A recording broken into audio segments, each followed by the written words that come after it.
To the Orange County Partnership Board of Directors meeting on May 19th. We are meeting today at 8:30 a.m. due to scheduling conflicts. We are located at 40 Matthew Street in Goshen, New York. This is a public meeting and is being live streamed. Notice of this meeting was published in accordance with the New York State Open Meetings Law. We want to do a roll call. All present? Sure. Yes. Yes. All present. All right. Our minutes. Everyone was distributed the minutes of our last meeting. We do have a footnote. We did not have a meeting in April That's right. Yeah. because we did not have a quorum. So the meeting minutes are our March meeting minutes. Did everyone have a chance to review them? Does anyone have any questions? Hearing none, I'll take a motion to approve our March meeting. Make a motion to approve. Second. All in favor? Aye. Motion carried. Right. Let's see. Next up, financials. Too much to report here at the end of the month, but we've got continued healthy working capital, $860,000, $833,833. Our working capital ratio is 3.35, so very healthy working capital maintained. Accounts receivable, probably the most important metric, especially around this time, is looking healthy, a little bit better than it was last year, by about $50,000, but still with $205,783 outstanding. About half this balance is receivables outstanding for over 90 days. However, but I think that's more common towards the front end of the season because we do that early billing, That's exactly right, Greg. We've gotten commitments from just about all of that outstanding capital that it's either committed to pay in transit and or it's incremental payments over the quarterly and every cyclically with Cassie. So and in some way your January billing you're expecting is going to be over, Exactly. So that's looking very good, which is great. On the private investment front, we have $514,000 through the end of April in our private investment account, and the net ordinary income is $180,000. Again, very healthy. We've got in a great financial position, and exciting that the gross sales from the MVP breakfast is looking like that's going to generate about a profit of $52,000, which is pretty remarkable. I think about in line with last year. Maybe a little different because last year was that headline, That's right. right? But from a margin standpoint, much better, which is great. Yep, exactly. And then thank you, Greg. And then the golf outing is not hit yet, but our numbers look like we raised, top line was 204, 205-ish. And our previous most substantial year was 195, so we had good top line revenue. Expenses slightly up, but our nets are looking in the 120s, high 120s, which is good for us and continues to grow the event. And I think we had something like 55 sponsors, so that some pretty serious buy-in across the event as well. So Kudos to Connor for running through 55 sponsors in a very rapid fashion. it's a dirty job. Someone's got to. It was fast. Yeah, I think everyone. That is the worst part of every event, right? And even the sponsors are saying, "Holy cow, please get this over with as quickly as possible, so I can get back to doing what I'm doing." So it was good to get through that. 55 sponsors, and appreciate many of the board members participated. But Cassie, Rebecca, Lucas, Sarah, dynamite. I mean, we do 2 golf courses, divide and conquer. It was me and Sarah and Lucas at one, and Cassie and Rebecca at the other, and it was completely seamless. You wouldn't know, and I've got nothing but good feedback from our golfers or stakeholders saying, "Holy cow, it was a tremendous experience despite it being ungodly hot." But kudos to the team for Like last year. Right, yeah, it's entirely 2 years, yeah. But kudos to the staff for us being able to divide and conquer and then hit revenue targets and make sure our stakeholders are satisfied as well. So, want to shout out. It's a well-run event. Yeah, Very well. good people. It took me maybe a year off our life, but it was worth it. Good. So we would ask for a, Yes.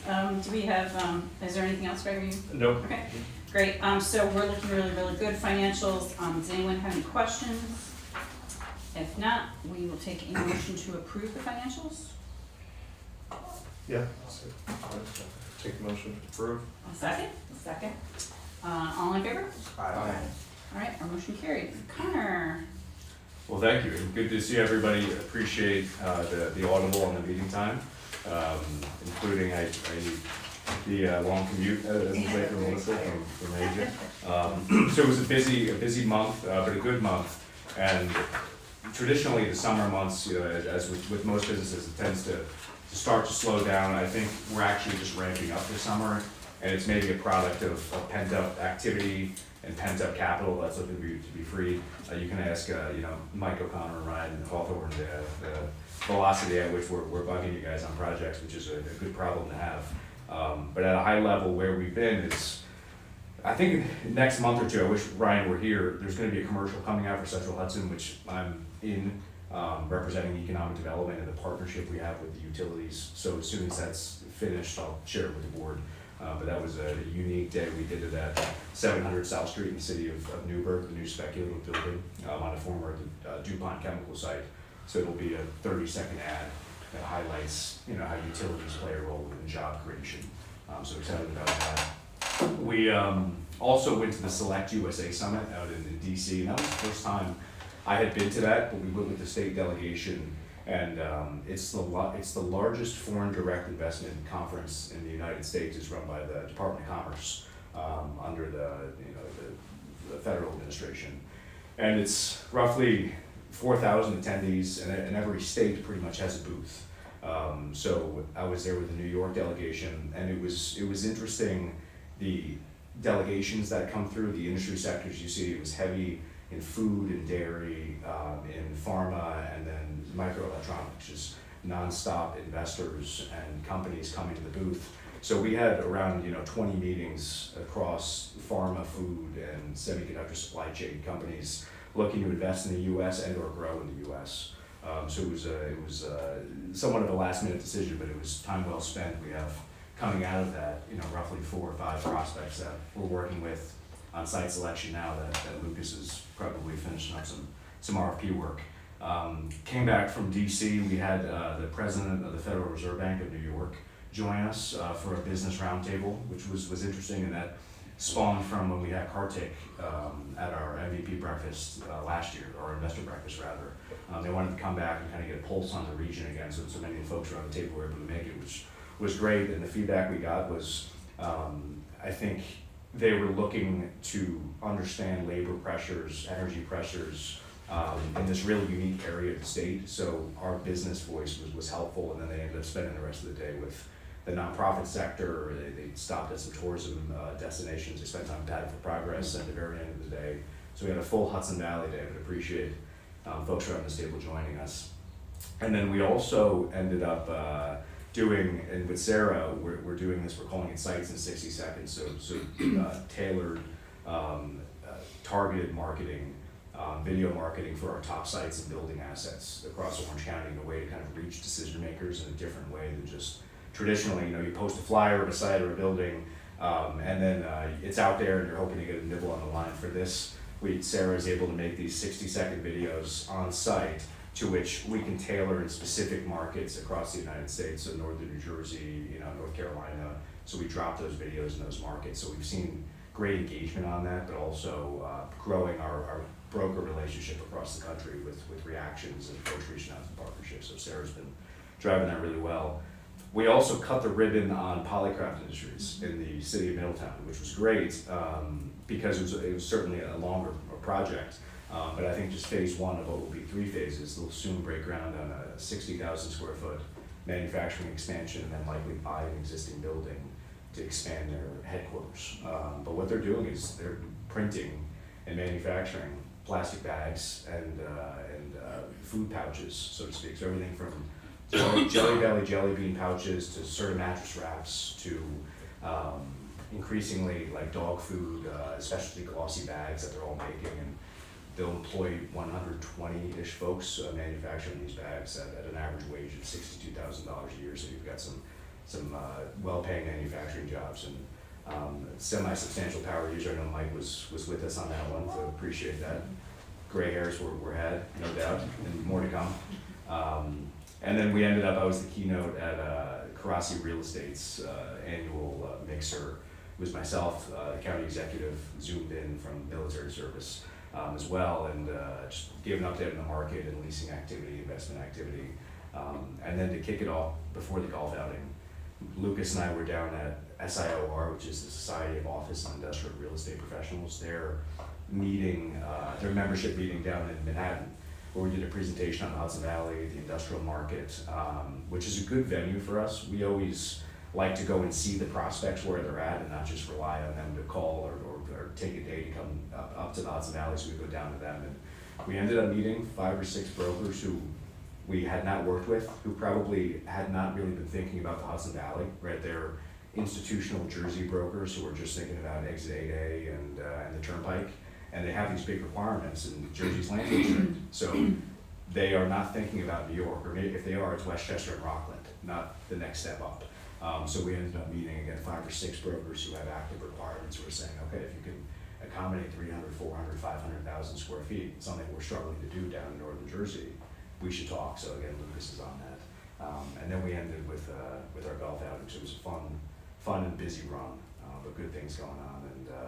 And the staff is also all clicking on all cylinders, and can't say enough about Cassie, who's keeping folks in mind and helping making sure the bus comes on time. Thanks. And we have our QP on June 17th, which we haven't, I think we'll send out probably today. Yeah, within the next 2 days, yeah, exactly. And then on the investor update side, we continue to focus on retention to the extent we can. We've substantially grown the investor base, but it becomes a matter of making sure folks feel engaged and heard, and also receiving value and joy in the partnership. So we place a high emphasis on making sure members are coming and sitting at this table, that we're going to see them where they're at, where we're touring operations, and making sure our corporate members feel like we're adding value and helping alleviate some of their concerns or their opportunities. So we retained, but also we had ServPro join as a premier investor, and then Focus Media as a basic investor. And then we have another contractor who's likely to join at the distinguished level, which is 7,500. So we continue to grow the organization and maintain what we have, which is also quite important. And with that, I'm happy to answer any questions. And that's in addition to, we're working on 10 to 12 active projects in the pipeline now in food and pharma, in automotive equipment coming out of Select USA, and then 5 foreign direct investment projects, including 2 companies from Asia, 1 company from Ireland, and then 2 companies from India. So increasingly global interest in the Northeast, and it's not them necessarily seeking out Orange County, but I think a product of looking to New York City, understanding you need a large industrial site, and then naturally progressing your thought process beyond New York City. So diverse pipeline, but exciting, and some of that came from Select USA, but a lot of it also is the organic work and the relationship building that we're doing across the Northeast. With all that activity, are you recognizing any lack of the right site or the right demand that's really rising to the top that should be a focus? Yeah, it comes up, and it's not so much the water and sewer, it is always the utility grid power. Now, I don't think we've worked on a requirement that's been less than 4 megawatts of substantial nature in the last few years. I mean, even the one that I keep referencing, the meeting with Michael, that's a peak meg demand of 4 megs, and they're manufacturing durable cables. But that's on the lower side. We're seeing 15, 20 megs. We're seeing folks interested in doing on-site subs and spending money to get to market. But power is the key differentiator now. And if you can get past power, then it's talent. And then everything else seems to be figured out. But power and talent, those are the two. Well, I think if I ever show up when I'm supposed to do my presentation, I'd like to get Central Hudson and you guys at Orange Rockland in the loop on what's happening with grid. And we're kind of up in the capital region forcing them to the table on an under 10 megawatt process. And we're making fact, I was said to me yesterday that they were promoting it, even though we haven't finalized it, to NYSERDA, which was pissing me off plus making me happy at the same time, if that's possible, right? I've never used French words in that discussion that you explained to us, but I think there's a growing, and I think it's gonna become important for every utility, because this ISO process is so ugly and so long, that most projects can be achieved under 9 megawatts, right? It's that big monster that will oftentimes have state support, right? And then they can get involved, throw a lot of money in that, but the more I'm seeing is I think it's an under 10 megawatt that gets you in the game early, and you can still proceed the other, it depends on the scale of the site. You got a couple hundred acres, then you just do both. That's what we're doing up in Albany, is a dual approach, so you get something earlier, but then you're there for that longer project. Smart. Anyway, so I'd love to, at the right time, and I'll talk a little bit about it if it's next month or whenever it is, when I need to do a dog and pony show on sites. It's interesting, I think one of the things we're seeing, to the point about, where it used to be kind of water sewer, one of the things we're seeing is that people want to invest, they have money. The fact that people are willing to pay for their own substations, right, isn't that like a huge sea change? In the past, people were like, no, that's your $5 million, not my $5 million, or whatever the number is, it's probably close to that, right? Yeah, okay. 8 or 9? Yeah, okay, so. 10 more? Yeah, I mean, so that's, right, so, but people are now, the game has changed, right? So people are now saying, I'm committed, I want to do this, maybe I know my geography, I understand I need to pay money to do this, and it's gonna be my money, and maybe I'll get some savings on this. We're seeing the same thing on the water and sewer side of the fence. We're telling communities who in the past have said, yeah, I have that area over there zoned industrial, but there's no water, there's no sewer, and there's no power, so I don't have to worry about anyone coming in and developing it. We're saying, no, money is no longer a problem. So if you're zoned for it, you're all in. So if you don't want it, you need to change your zoning, and if you want it, you need to get out there and put your hand up, because people will pay. And that's a real shift, I think, because in the past, everyone would just sit on their hands and wait until, right, some manna from heaven showed up, right, Sandy? Pretty much that's how it worked. Yeah, and now it's, I'm willing to pay. Time is the issue. How much time is it gonna take me? So Sandy's point about the under, it's kind of funny, the 10 I think is probably pretty arbitrary, right? You said I gotta pick a number, right? So they came up with this over 10 process that's onerous and costly and time consuming and whatever. So now creative people like Sandy and Connor are saying, well, what happens if we only need 9? And I think the only other thing I will say is when I work with you guys on someone will come and say, my site demand for, and I know on my side it's the water and sewer, they'll give you these ridiculous numbers. They don't need that. Right. What they you gotta figure out the baseline is, and then on some exceptional day, maybe you need something exceptional, but that's a different engineering approach. Yeah, most have an ask that's probably double of what they're actually gonna use. Exactly. And a lot on the energy side, even on the site selection profession and the industrial real estate side, now it's folks really drilling down on demand, because that game of, well, I'm gonna say 6 megs, but I really need 2.5, doesn't work anymore. No. And now the site consultants are being very, very deliberate, because states and economic development folks are pushing back, because you have to. Mm-hmm. You're gonna lose a project on unnecessary and non-factual information. Right. So drilling down, that's why you get, an increasing, getting information on machinery and equipment, and there's a value add that utilities provide, but that age of overestimation, we can't live in that anymore. Other thoughts or questions for Connor? Why don't you just talk to the board about Cooperstown and what it's all about, Yeah. what you see as value for your time, that. Sure, yeah, no, so I'm looking forward, we're going up to the Cooperstown, New York State Economic Development Annual Conference, over the next few days. And that is pretty much all the economic development professionals and EDO heads are there, from Long Island up to the Canadian border. And it's our trade association, so you get legislative updates. There's panels throughout the 3 days where, it's best practices on business attraction and marketing and community engagement. I'm on a panel with the head of New York City Economic Development, and then I think Onondaga County. We won this 40 under 40 award over the last few years, so we're talking about the next generation of economic development, you know, from a younger professional's perspective and where the profession's going. But you pick up on the really unique best practices in other areas of the state, how folks are addressing problems or creating opportunities. And it also puts work in perspective in a way, like, you know, there's a rural county, remind me of that county that didn't have people. Oh, Franklin. Franklin County, we're on a panel, and he wants to do an expansion of a small industrial project, and they can't do it because they do not have enough humans to fill. So when we say we don't have people, it's true in a sense, but we have an ability to fix that problem at a regional scale. In other areas of the state, it puts it in perspective. There are real problems that we don't have. That joke when I say more cows than people, that is Yeah. literally true in a bunch of areas in the state where there's more agricultural land than, you know, That's like amazing. when you do the math, the population densities are so incredibly low.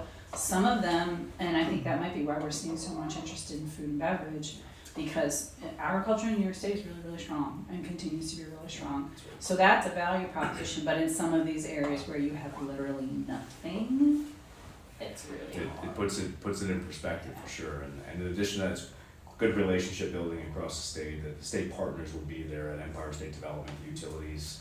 I think Ron Hicks will be there from Central Hudson, which would be good to break bread with our new partner there. But the relationships, meaning I can call on anyone in any corner of the state for perspective or assistance or an introduction and vice versa. It's really valuable. And then I'm on the board of the New York State EDC, so we have a board meeting I gotta be up there for too. But the relationships and the learning is second to none. Thanks. Yeah, appreciate it, looking forward to it. And with that, Yeah. I think that's my soapbox. I think the only other thing I wanted to add is, so when I was at Stony Ford, which by the way, Orange County, if you are a resident of Orange County, you need to do whatever it is you do to thank your county, you know, legislators who control the purse strings. The investment Orange County makes in its parks and recreation is really astounding. It is really, when I travel, really, as you guys know, my 3-year-old car has 150,000 miles on it. I travel a lot, and the investment is just outstanding. Stony Ford is a beautiful place. Every person there who works for the county is just the most friendly, nice, helpful, delightful human being. So it was beautiful. But I was there pretty early with all the early birds, and there was quite a lot of early birds. And there was a group of guys who were, you know, all in their sort of same color shirts. It was very cute. I don't remember the company, it was blue and white, but they were renting all of their stuff because they're not really golfers, they were in the pro shop. Unfortunately, I overheard one of them explaining to the others that Orange County Partnership is, you know, quote, like a chamber of commerce. So I think one of the things we have to do, we have these giant events. I think we sort of assume that people who are coming and participating and investing sort of understand what we are and what we do. And I think we need to reinforce it a little bit more, right? We're kind of in the like sell mode, right? We're in the sell to raise revenue to support the mission, which is great, right? And then we're in the we've gotten all these amazing people in one spot, and the idea is talk to each other and kind of grow your business or your connections. Sure. But I think we need one more layer, which is not assuming that everybody who now those guys were, I will tell you, deeply committed. I mean, they dropped big bucks that day. I kind of ended up, because I was sort of following them around, deeply committed humans, but do not understand what our mission is really. So we need to make sure that we are somehow plugging that when we have these big convenings, because I think it's easy for us to assume that because you gave us money, you understand what we do and what the mission that you're supporting. And they kind of did, obviously. They sort of did, but I think getting a little bit, one level deeper would be valuable. Yeah, that's great perspective. So, yeah, I just happened to, they were very nice people, by the way. That's good perspective. Thank you. All right, with that, we'll close out the president's report. Does anyone have any new or old business for us? On old business, we do have our strategic plan informal working group. We are woefully behind, and that is entirely on me. I have been a busy girl. So I will reconvene that group and we'll continue to work along. We began where you begin with a strategic plan, which is, mission, right? We need to really, really clearly define our mission. And when I do strategic plans, in addition, a lot of people will do mission and then they move on to goals. I kind of also like to layer in values, because I think when you're a mission-driven nonprofit, your values matter a lot. And in particular, because of the work that we do, which yes, it's economic development, but to me, economic development means that you get to have a house, you get to have whatever family you like, you get to not worry about paying your bills, you get to live in a nice place that's clean and safe, you have access to recreation, you have good schools. That's what economic development is, right? It's the whole picture. So I think not only mission, but identifying our values is really, really important. Because again, back to that, what I was saying before about, my nice new friends, being able to articulate that, right? And having everybody really understand it. That's what ties people to our organization. And again, in a world where right now, most of our revenue streams are entirely voluntary. People have to choose to like what we do to give us money. So I think that in order for that to continue to be a high value proposition for people in a world of making choices about where they spend their money, that's important. So you will hear more. I do apologize for my tardiness. And Kate Connor looks at me when he talks about Pattern for Progress, because I think some of you know I'm the chair of Pattern as well, because why not be the chair of two things at the same time? And we literally yesterday was our first day with our new president and CEO, Alex Obremski. One of the things that I have not talked to Pattern about, to Connor about this, but I would like to have Alex, certainly Alex and Connor to meet each other, but then perhaps have Alex come here at some point and talk to all of you about what Pattern does and what the interface is between what Pattern does and what's done here. There's a lot of connection. Pattern is research and education and outreach and driving policy to get good stuff to happen, and it really feeds, you talk about the human crisis. It's one of the things that they do a lot of research on. Why do we have a human crisis and what can we do about it?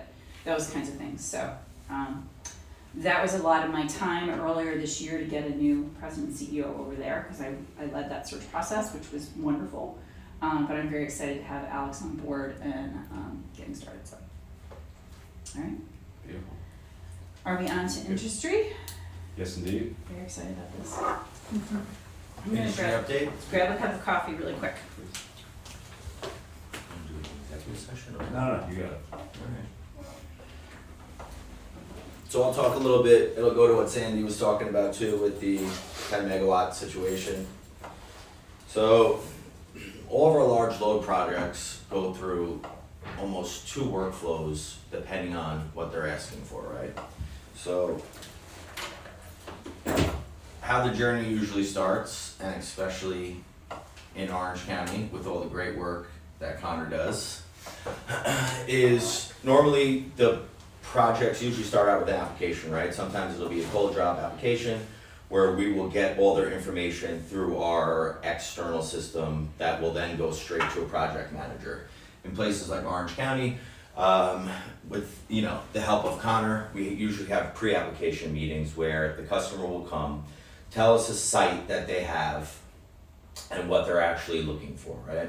So like we spoke about before, a lot of times someone will come and say, we need X amount of megawatts, and then we have that conversation and say, here, we're gonna send you a piece of paper, it's gonna have some questions on it, please fill it out, and we'll see what your actual connected load will be, right? So that'll be how long they're actually operating, what type of equipment they're having, what type of air conditioning. It goes all the way through any type of motors, if it's going to be like an industrial place, something like that. And then once we actually have that conversation, the number one thing that they usually ask for is like, what is the capacity at the time in the area, right? So depending on how long it'll take the project, what we normally do is we say, at this point in time, there's X amount of megawatts or whatever it may be available at that actual location, right? Then it turns into the application. Like Sandy was saying, if you are asking for 10 megawatts that are going to be connecting to our, or throughout the entire states, 115 kV and above, you then have to go into the NISO queue. If you're going to be asking for 40 megawatts or above on the lesser levels of our transmission system, say like 39, the 115 and below, then you also have to go into the NISO system. So if you're asking for 10, below the 115, we'll just keep that, right? So that process looks pretty much the same as it would on the NISO side, but it's just done internally. So what we do is we'll get all the information, we have the location, and then our engineering team will work with the customer. We'll come up with obviously contracts of saying, do you want to go forward with us and do the study? There's a cost applied to that, and then engineering draws off that cost of the work that they're doing, and if anything is done, you know, if there's any finances left over, there's a true up at the end of the whole process, right? So what they do is they look to see, you know, what that load added to the system could possibly do, and find like weak points on our transmission system that we have internally on the O&R side, right? So that's called a facility study. So they go throughout the facility studies, see what might possibly be, you know, a weak point found. And what we do is, whenever there's like a transmission outage, you could switch and get, you know, one line will then backfeed the other. So there's actually multiple contingencies that they look into too, because everyone needs that full 100% power. So if there's going to be a weak point on that specific line, switched over from another line, there's also a weak point there possible. There could be multiple violations that we're looking to fix, and that's the system impact study that we go and we look to see how we're gonna fix those violations, right? It could be any type of project where we're adding, you know, larger wire to the transmission system, new wire to the transmission system, any type of capacitor banks, which is basically like, if you used to see those old school, you know, race car tracks like the toys where they would have those extra wheels that would give you an extra burst to go further down the system, that's what those capacitor banks would help with. And then once we do the studies, see what kind of projects need to be done, then we see if those projects were already in our budget that we were looking to do to help the greater good of the actual area, or if it is only specific to that actual project, and that's how the costs are kind of divided there. Same thing goes when they're asking for those loads where it needs to go to the NISO. They do the exact same process as we do, but on a state level. So what they'll do is that person will then have to put in their application with the New York Independent System Operator, and the NISO basically is in charge of the entire transmission system for the state of New York to make sure that the loads are all balanced, that all of the energy is going to the right places that it needs to be, and one area isn't going to take down the entire system, basically, essentially, right?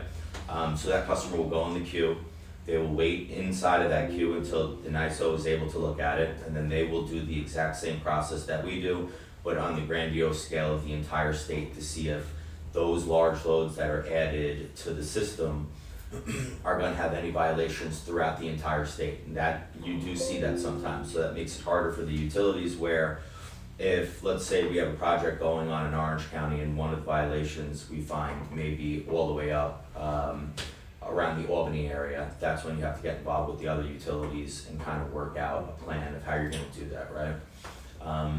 So after the facility study is done, and then after the system impact study is done, that's when we come to a more in-depth engineering where we'll get the time frame of how each of those projects are gonna get done. If it's one or two projects, it's not that big of a deal. If it's multiple projects that go up like to the fours, it could be a larger time frame of how we're gonna do those projects. And especially the fact that it's outside of the actual host utilities area, that throws another time frame constraint in there because you have to work with the other utility.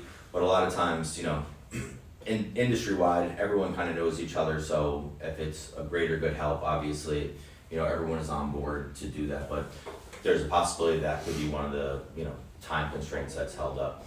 Then once all of those engineering details are done, the time frames, and then the cost breakdown that comes, either it's going to be something that's directly, you know, put on the customer if there's no benefits anywhere else, or if it's something that's gonna, be broken up around multiple customers. A lot of times we do have large projects that go on in the same area at the same time. So what the state will do then is they look at that as a cluster study, just because they don't want to individually look at, let's say, like a 30 megawatts and a 20 megawatts and a 15 megawatts separately. They'll look at it all as one whole and do a bigger scale view, right? And then depending on the projects, that's another thing where the cost breakdown will be, this project might be this, that, and the other. But that's the biggest thing that we're seeing now is, we're getting all of these larger load projects throughout the state of New York that have to go through the NYSO process, which is kind of out of our hands. We will help the customer with any questions that they have, and we're in contact with the NYSO if they have any information that they're giving back to us.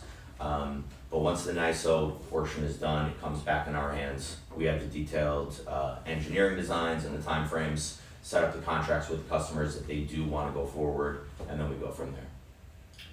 What's the timeframe from, let's say someone wants to just get a preliminary, whether they're gonna look at one of our sites and they need 4 megs or 10 megs? What's the So when- timeframe? Just get an initial, yes, we can do it, it'll take us. So when someone comes with an ask, what we'll do is we'll look at what is there available now, right?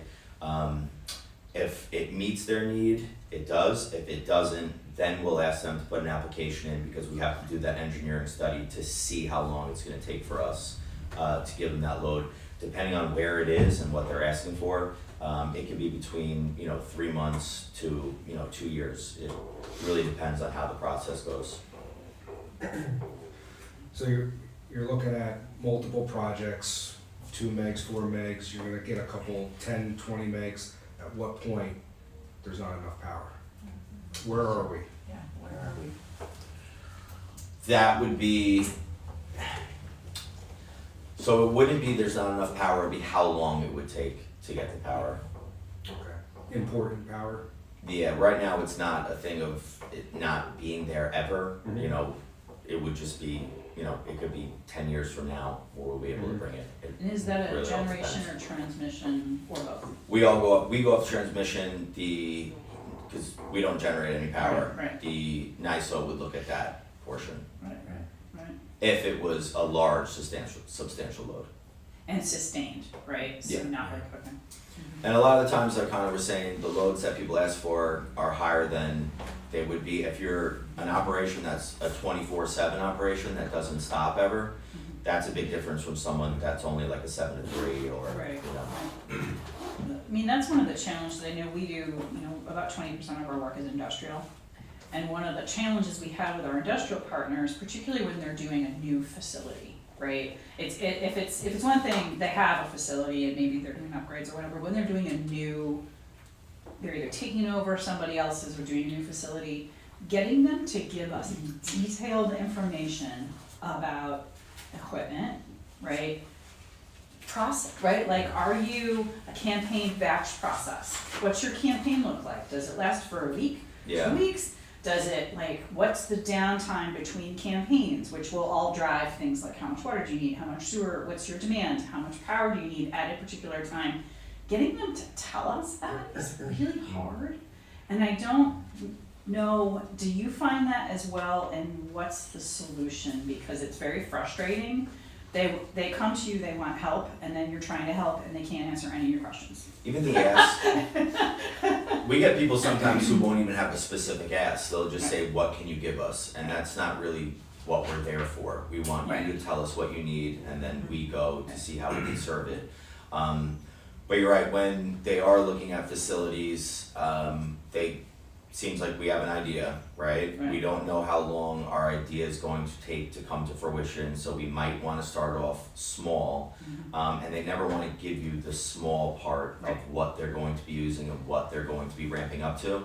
And like Sandy was saying, what he was talking about in the Albany area, the ramp up schedule is usually the best way to do it, because you could, get X amount of power from the jump. You have somewhere to You start. could start somewhere small Yeah. and then start building on it. And that also gives us time to do all the engineering for you. But obviously, The hard part is when people don't own the facility, it's when they're looking to lease or rent it. Yeah. Yep. And they want the answers, obviously, and the power as soon as possible because they have other people that they're looking to answer to, and they have to make, Right. educated decisions if they're going to go forward with getting. People can afford to come there.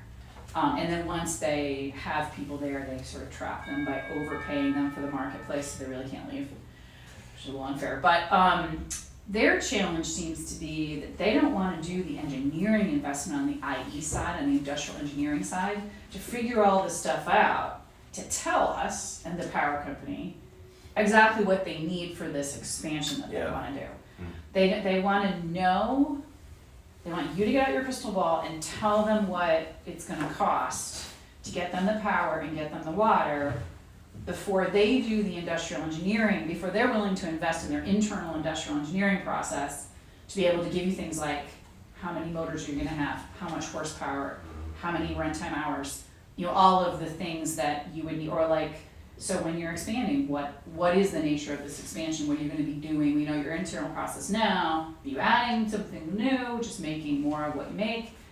They don't seem to wanna make that investment. They want you to tell them Yeah. first, right? Sometimes when we do, the one good thing, well, it is a good thing when we do the pre-application meetings, because it's kind of just, we let the customer know what they're going to need to do prior to the application. So one of the things that does happen a lot is when we start asking these questions and there's no one on the call that can ever answer these, a lot of times they do go out and get like an electrical engineer who is then able to talk about their needs and That's give good. us everything that Yeah. we do need.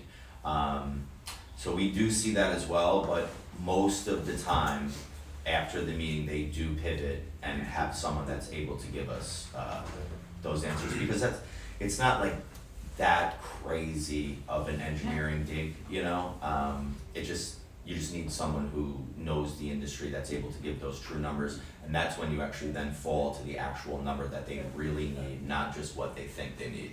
So there's a disconnect, I think, between depending on the structure of the company, right? The executive or management level decision makers who are on a lot of these calls, and the people who actually know the stuff.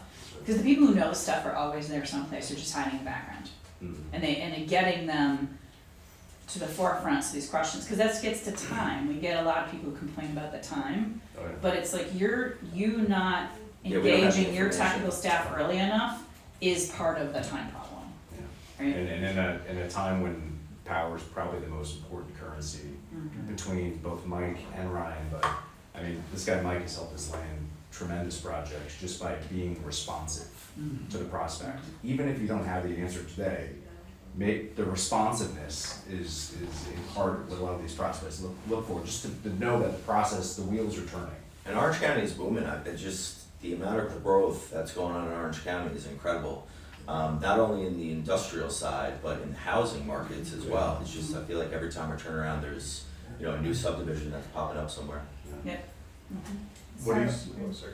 Oh, no, I just said, with that in mind, so is Orange and Rockland really focused on what's continuing to grow versus them being responsible?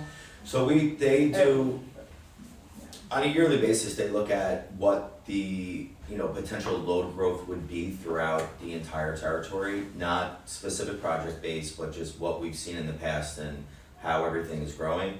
And it's usually like a 10-year plan that they're looking at. So most of the projects that go on, even if something does come out of the NISO, that was a project that we already knew about, that we were looking to do, for the greater good of the, our entire territory.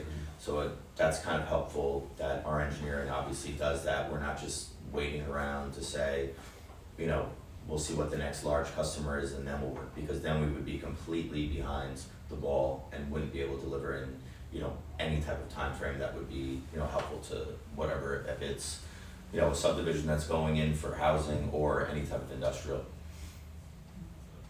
What's the largest cost driver in the transmission side that we're seeing over the next couple of years? The largest cost driver, substations are the most expensive part that comes off the transmission system. Technically, it's really not transmission, because once it comes down, it gets broken down to usable load, depending on where you are. But It really depends on what it is. You know, obviously a large reconductor is expensive. Anything is really expensive, so Yeah. they're all kind of the same. And what do you see as kind of the biggest barrier to the growth? I mean, like you said, we have a tremendous amount of opportunity coming up in the area, but. I would say the biggest thing, especially here, is the things that are being built in Orange County are being built in areas that never had a structure on them. So a lot of times people don't realize that, like, all right, I'm looking to do X, Y, and Z here, but you're 5 miles in the middle of nowhere where no one's ever been. So we, and every utility doesn't just put, you know, infrastructure places where no one's gonna use it. So building out to meet that customer need sometimes is something that we deal with. And a lot of times what we try and convey to builders is, as soon as you get the okay from like whatever town you're working in, we should be the next step where you're going to tell us what your needs are, instead of, we've had instances where, you know, someone will drive by and say, hey, did you notice there's X, Y, and Z going up, you know, in Goshen, and we don't have an application for it, and it's almost built already, and then they're looking for power in a week, you know? Yep. So that's one of the issues that we see. So we do have, you know, twice a year we'll usually have contractor forums. We'll bring them into either Spring Valley or Blooming Grove, and we'll have conversations about our process, if anything's changed. We'll listen to any of the asks that they have and see if we can answer them. And then obviously fine tune things on our side if it's something that, you know, multiple contractors are seeing. But the biggest thing that we like to always say is, please, you know, let us know as soon as possible so we can start designing. I would think education issues, yeah. Big time, Yeah. I yeah. think you'd be the first stop. And, Yep, and, you would and, think. and it seems like the more sophisticated prospects do, that's a prereq before they move on due diligence, but there's some folks that perhaps are new to the commercial industrial world that see a big piece of land and see 13.2 power, and says, I know I could do something here.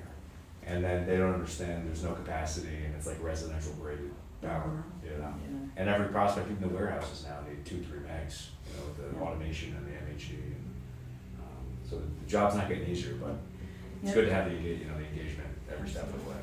You know, Mike, it's interesting, right now, I was also last week on a phone call with a local municipality, their attorney, a group of residents who don't want a project to go forward, right, and who are claiming all kinds of things, and we're trying to peel them off the ceiling.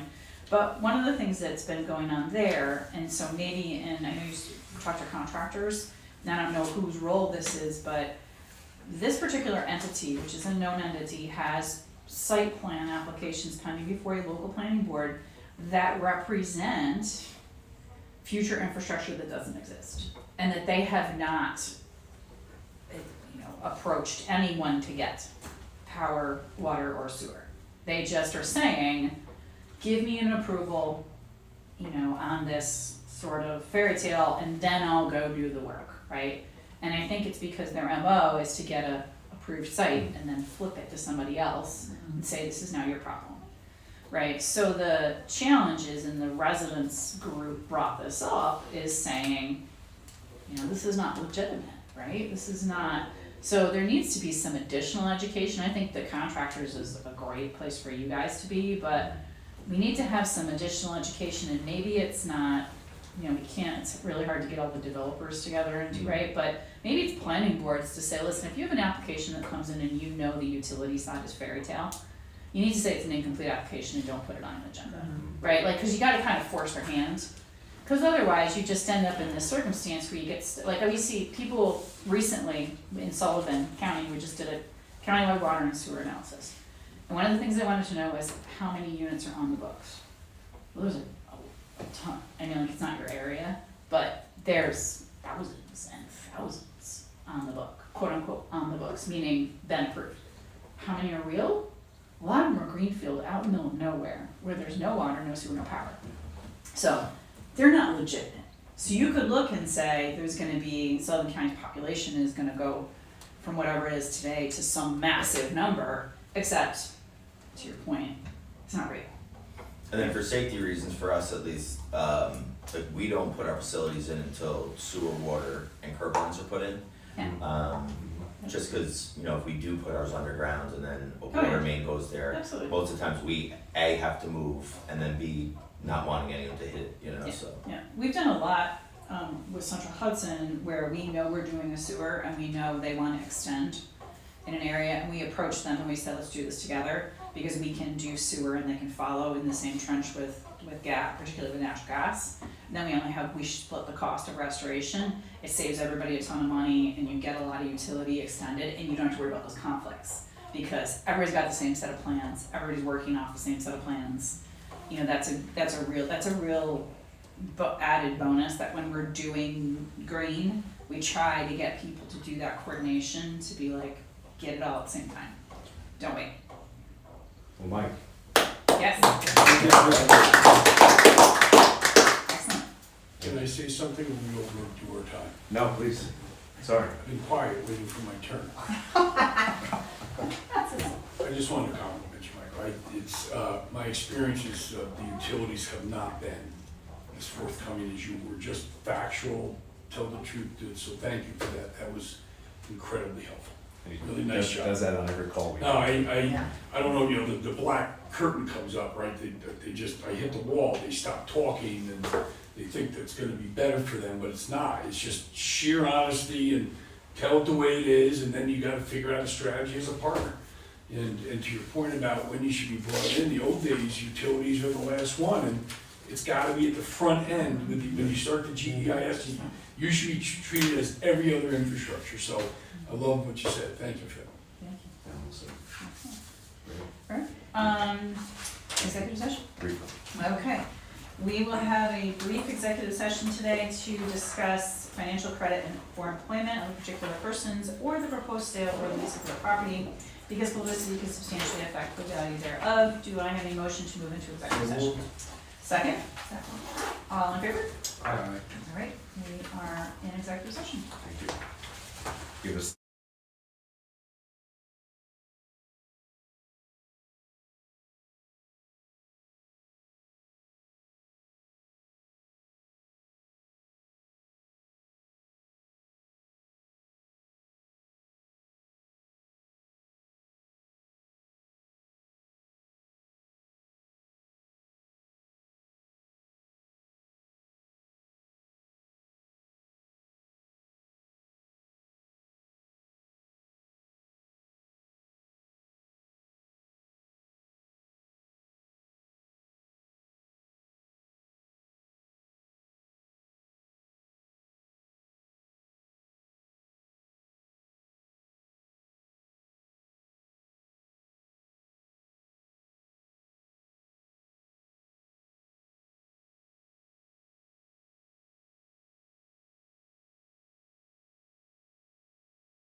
Okay, so we have had a motion to adjourn our executive session.